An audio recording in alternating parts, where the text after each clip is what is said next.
I tweeted this. You may have seen it. Well, I don't know because you don't be on there. There's this quote from Rick Barnes. I said it was wild, and of course, everybody's got to have something to say, but I think you understand what is wild about this quote, given it's just wild in the sense of it's a whole new world order out here. But Rick Barnes was talking about one of his players, his star player, Chaz Lanier, and he said he wasn't shooting. And this is the quote from Rick Barnes. I told him, if you're not going to do what you're getting paid to do, you sit over here. Because he's getting paid to do that. And that is, I have always advocated for college athletes to get paid.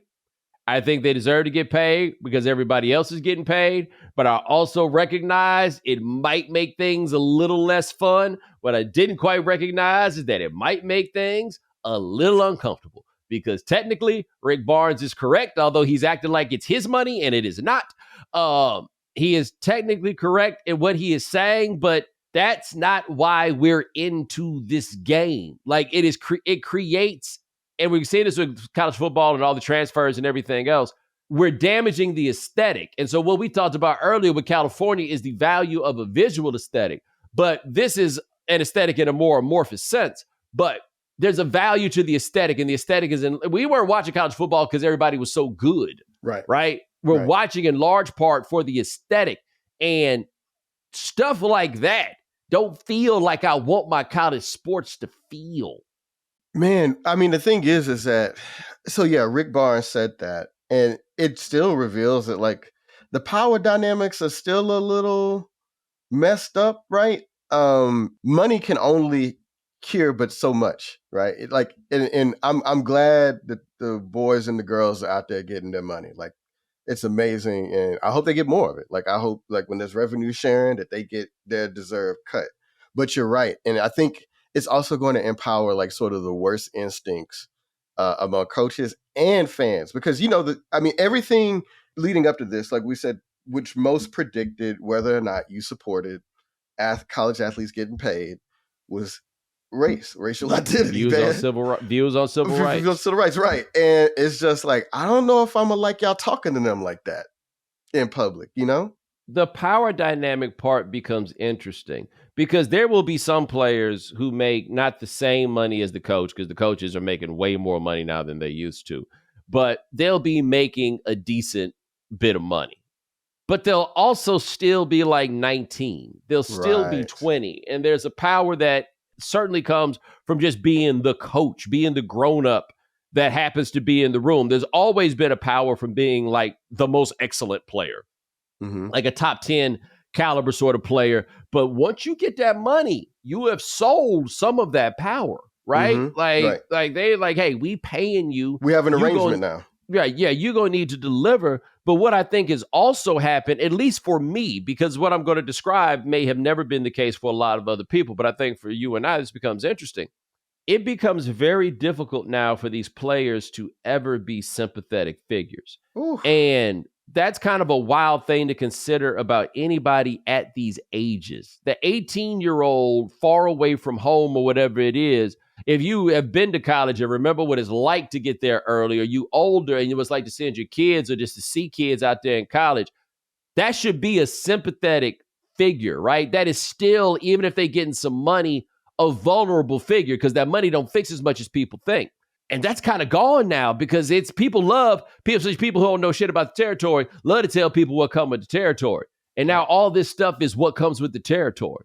Well, man, I mean, there used to be sort of an understanding in the coverage of college sports that if like they make a mistake or they miss a kick in a game, and like either we don't use their name specifically, we sort of talk around it, and we don't use the same sort of language that we describe when professionals fuck up. But now, like, that happens with college athletes, and I'm like, I guess that's okay. But I still worry about like an 18-year-old being treated like a 28-year-old professional. But like, this is sort of what we asked for, right? I think I still have the capacity to feel empathy and concern for these kids, even though they're getting paid. And they have a lot more leverage than like athletes when we were coming up did, right? Correct. Well, I actually make an argument, though, that when they was getting paid under the table, the players had the most leverage because they could always snitch. They could blow it up. They could blow it up. Like that boy that blew it up for SMU, right? Yeah. Like he had all the leverage. What we asked for was for there not be a cap on these payments. What we asked for was to take away a system that made it such that literally everybody got money except for what was in effect, the labor force. That was what we asked for because it was wrong.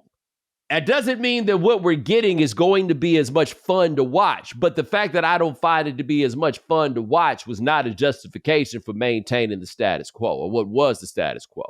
Making the changes were not just justified, but they were necessary. But still, like you and I talk about this, especially with the football, man, these cats moving every year in theory because they're going to get checks. I think it's a lot of hustling backwards in that one. Because what's going to happen is that money ain't going, once you got enough money to take care of like some essential stuff, right? You can set yourself up for a future, put that money in some account that'll pay off forever, whatever it is. You by and large good. It is much better for them kids to be somewhere stable and like put some roots down for a few years and grow up and then go from there. But like, I would love to know how many of these cats that are moving from place to place are going for like an extra 50 grand or like an extra 7, like something that really isn't that much money in the grand scheme, but it seems like a good idea because it's more money. Right. And we don't know what their needs are immediately. I guess the thing is that, and this is what I've been sort of thinking about. There used to be sort of the pretense that this was also part of like a growth process. Like, oh, you're going to become a student and you're going to, grow here and do all this. And like, when you come out the other side of it, you're going to have an attachment to the institution. We're going to have an attachment to you and all this. And like, there's not even the pretense of that anymore, right? Like, do you hear the coaches say, well, I'm going to make a man or I'll make a woman of this person when they sign to schools? Like, I don't even really hear that. And I mean, we can always be sort of cynical about like whether that was ever true in the previous system, right? Like Dexter Manley graduated, or he was eligible, and right, and came out on the other side, and he was illiterate, right? And there was lots and lots of cases of that. But I don't know, man. Like, I don't want to go back to the previous system. It's kind of like with the playoffs. It's like I don't necessarily want to go back to the bowl system, but like, is there a way that like, I don't know, maybe the coaches, somebody has to make the case to these kids that like, hey man, changing schools every year, really like in the long term, like that's not really doing yourself a service, right? Like developing roots, like you said, having a place to go back to, right? Having connections, having professors, people on campus that remember you. Like, I feel like that is like valuable in a way that you can't quantify up front. Right. In the face of an NIL check, right? And to me, it's especially for the kids that are most likely to bounce around, which are the ones that are pretty good but not great. Right. You know what I mean? Trying to get pro money, but they're not going to really get pro money. Yeah. Or try to go somewhere where they can play more, which is, how about you stick around and earn your spot? Like, that's my thought. Now, there's some different examples. Jameson Williams, for example, who couldn't get himself up the depth chart at Ohio State because that's an NFL wide receiver room. And then he goes to Alabama and comes out as a top 15 pick. Right? I get it, brother. You know what I'm saying? Like, it's hard to explain to anybody like what your situation was. I get you, Playboy. But them guys that could be like somebody that everybody remembers local, but you're probably gonna be like a 7th round pick, you need to stick around somewhere. I know, man. So let me ask you: do you think Cam Ward should have stayed at Washington State? But you got to remember, that was school number 2 for him. Yeah, right. Because he started in Incarnate Word. That's right. Yeah. And so, like, I understand Incarnate Word to Washington State. Yes. I understand Washington State to Miami. I do too. I mean, and Washington State, we got to remember, they had a coach. They had coaching turnover. They had a lot going on. They didn't have a league this year too, by the way. I guess in a bit, maybe my ideal one. He was a bad example, but you get what I'm saying. Like, well, like Jayden Daniels, I guess is the example. Yeah, but see, with Jayden Daniels had done 4 years, I want to say, at Arizona State, and then it's this opportunity to just go one more year and to play your way up. Like, I can see it. I guess I'm looking at those guys are almost too good for what I'm discussing. Like a guy that goes from being the nickelback at Tennessee to being the nickelback at Alabama. Right. Yeah. You know what I mean? Like, you could have just stayed there. Yeah. Like, you might as well be somebody in this spot. For so many of them, that money is fleeting, and it is your chance to get that money. And look, we did something on Game Theory in season 2 about NIL, and at that time, the average player was getting like $1,000. I don't know what the money's looking like right now on those averages. These things have probably changed. But Carson Beck getting $3 million to play for Miami is crazy. By the way, son, I hope you got some ironclad paperwork because in Miami, money just has this magical way of poof. It ain't always showed up. But didn't Miami have a sugar daddy coming out of COVID that we found out he was running fraud? The John Ruiz dude? Oh, man. Yeah. What was his company? It was something that like exploded in like a bunch of lies. And but his money turned real funny, real fast. Yeah, it didn't pan out in the way they thought it did. But they still getting folks down there though. Besides the Becks, like even for women's basketball, like they paying. Hey, Miami a easy sell.